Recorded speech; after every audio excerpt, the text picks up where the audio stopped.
જે પ્રકારનું અમારા બાપદાદાના વખતથી ચાલ્યું આવે છે કે ખાતર વાવવું પડશે એટલે ખાતર વાવવું જ પડશે, પણ એ ખાતરની અવેજીમાં નેનો યુરિયા આવી ગયું છે.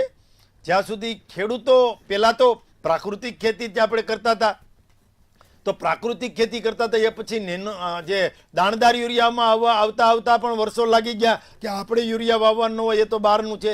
પછી ધીરે ધીરે ધીરે ધીરે એમાં આપણે ટેવ પડી ગઈ છે. એ જ રીતે જે રીતે ખેતી જે છે એ આપણું શરીર છે, એ આપણા શરીરમાં પણ જે રીતે એલોપેથીની દવાઓની આપણને ટેવ પડી ગઈ છે, પણ આપણું આયુર્વેદ જે છે એ પણ મજબૂત જ છે.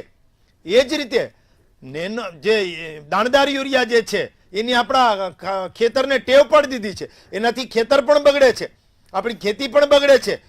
એનાથી ઉત્પન્ન થતા પાક જે છે એનાથી માનવ જીવનનું સ્વાસ્થ્ય જે છે એ પણ બગડે છે, અને આપણી રોગ પ્રતિકારક શક્તિ છે એમાં પણ આ કેમિકલોના કારણે તકલીફ થાય છે. એક વાત.